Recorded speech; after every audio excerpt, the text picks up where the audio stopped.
Welcome.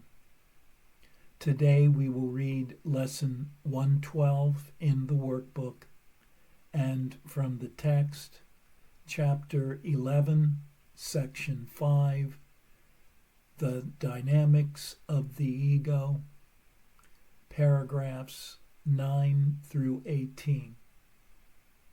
And now for Lesson 112. For morning and evening review. 93. Light and joy and peace abide in me. I am the home of light and joy and peace.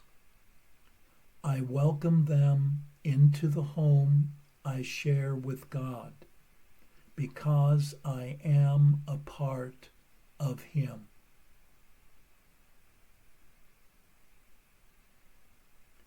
94. I am as God created me.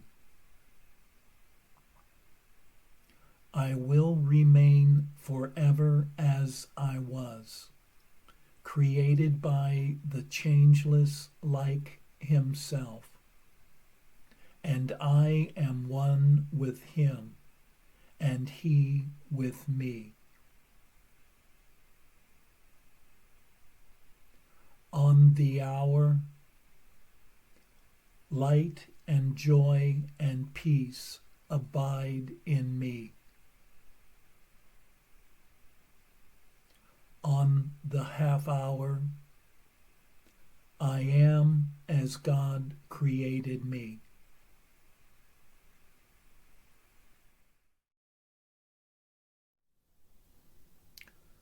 Light and peace and joy abide in me, and being in me, they are everywhere and in all things. I am the light that abides in me. I am the joy that abides in me. And I am the peace that abides in me. What I have is also what I am, as having and being are the same. What one's Creator has given is what one is. I am the love that love created me to be, being an extension of divine love. And joy and peace are but attributes of that love, being also what I am. The light of awareness shines equally on all, being the light of the one self, the one creation, and the one love.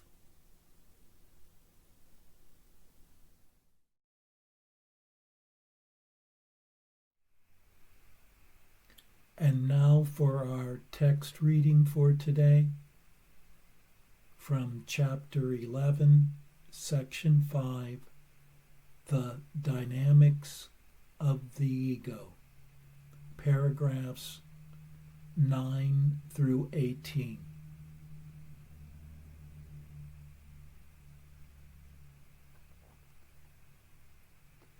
The ego can and does allow you to regard yourself as supercilious, unbelieving, light-hearted, distant, emotionally shallow, callous, uninvolved, and even desperate, but not really afraid.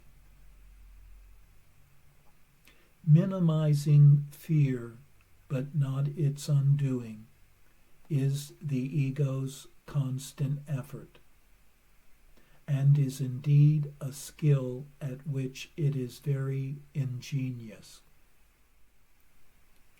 How can it preach separation without upholding it through fear?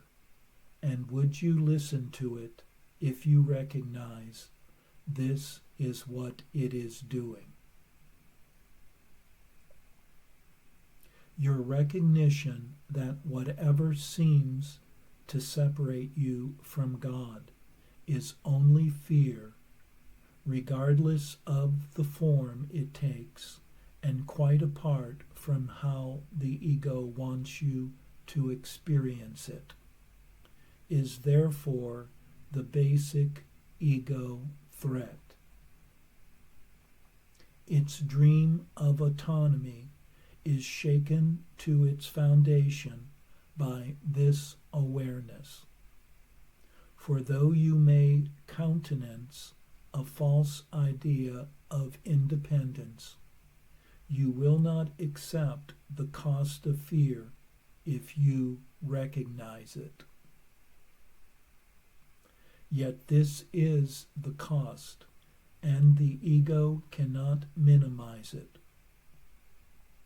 If you overlook love, you are overlooking yourself, and you must fear unreality because you have denied yourself. By believing that you have successfully attacked truth, you are believing that attack has power. Very simply, then, you have become afraid of yourself, and no one wants to find what he believes would destroy him. If the ego's goal of autonomy could be accomplished, God's purpose could be defeated, and this is impossible. Only by learning what fear is can you finally learn to distinguish the possible from the impossible, and the false from the true. According to the ego's teaching, its goal can be accomplished, and God's purpose cannot. According to the Holy Spirit's teaching, only God's purpose can be accomplished, and it is accomplished already. God is as dependent on you as you are on Him, because His autonomy encompasses yours, and is therefore incomplete without it.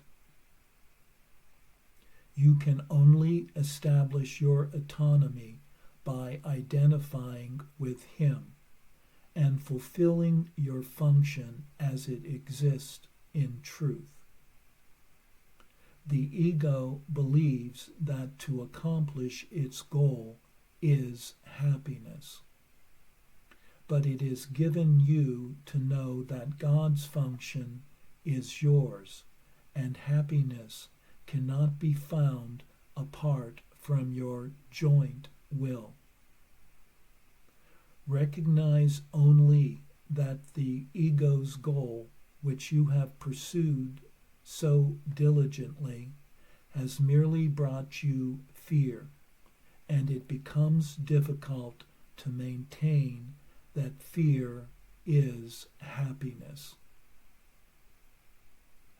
Upheld by fear, this is what the ego would have you believe. Yet God's Son is not insane and cannot believe it. Let him but recognize it, and he will not accept it.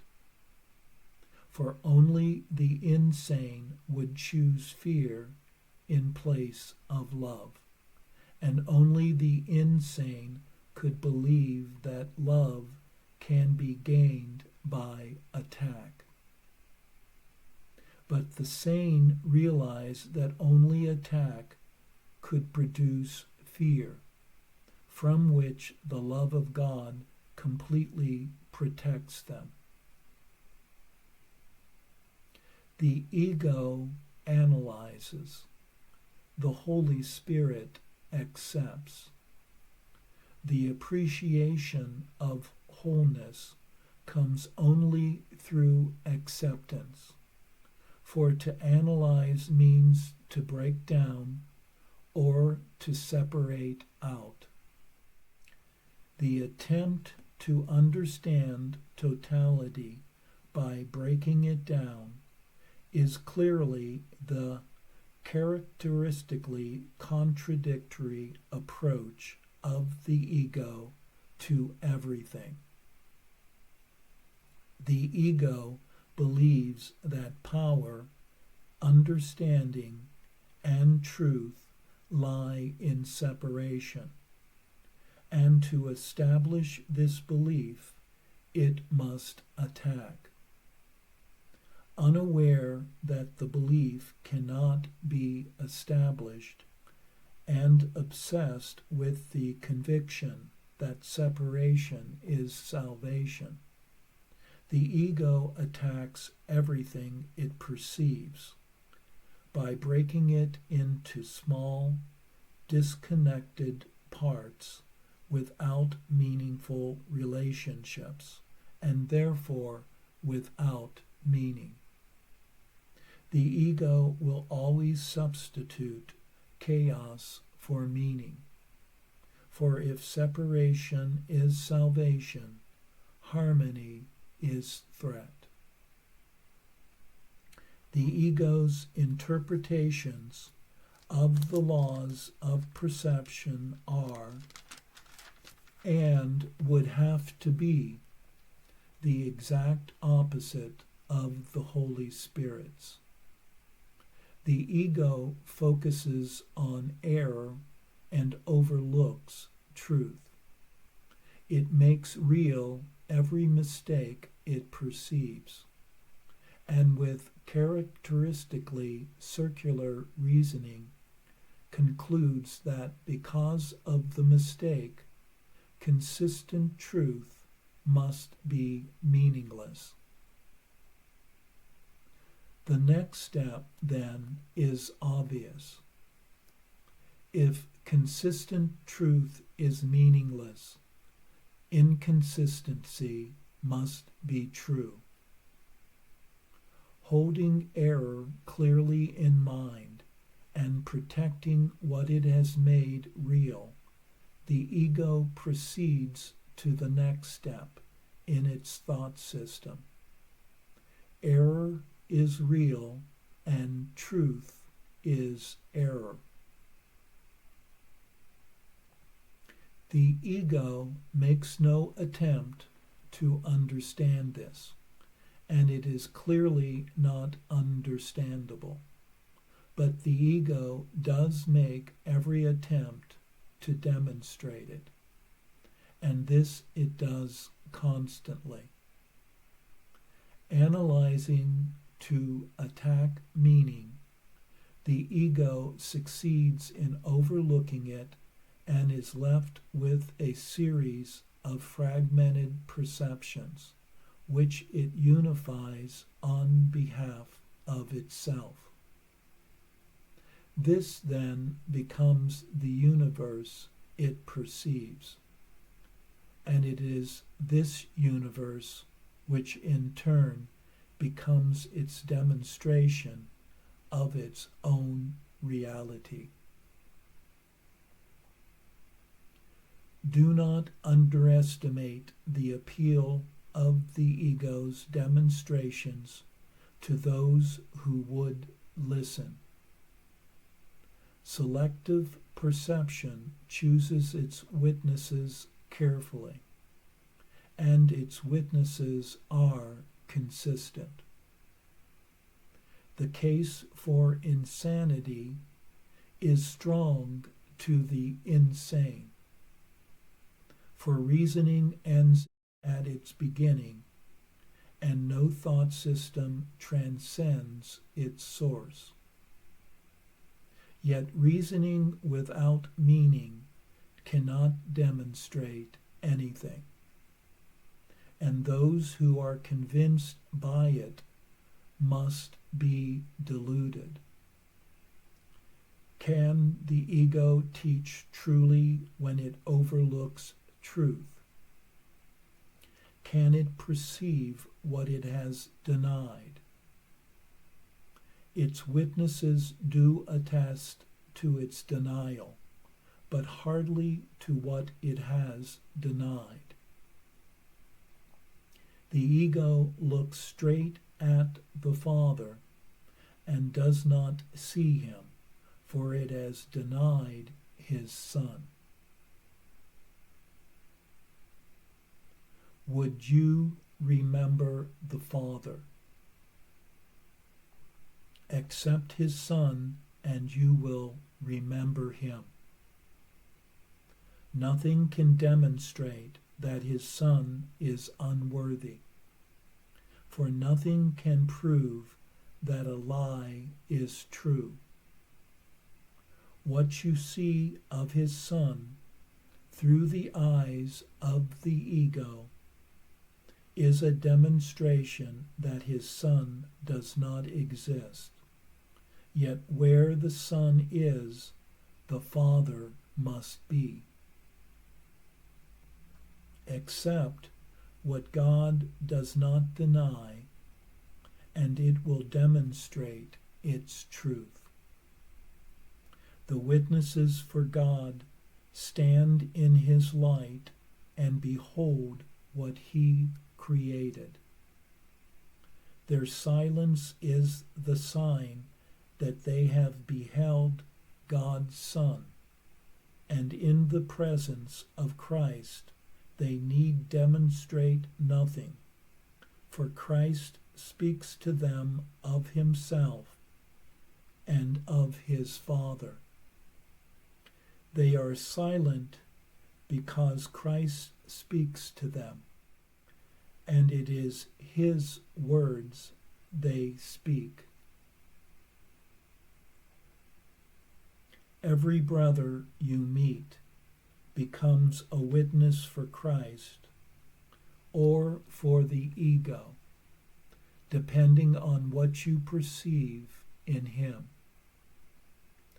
Everyone convinces you of what you want to perceive and of the reality of the kingdom you have chosen for your vigilance.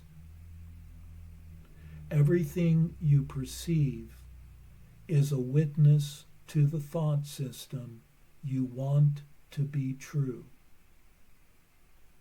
Every brother has the power to release you if you choose to be free. You cannot accept false witness of him unless you have evoked false witnesses against him.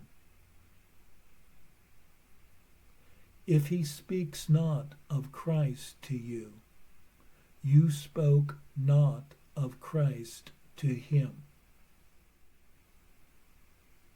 You hear but your own voice, and if Christ speaks through you, you will hear him.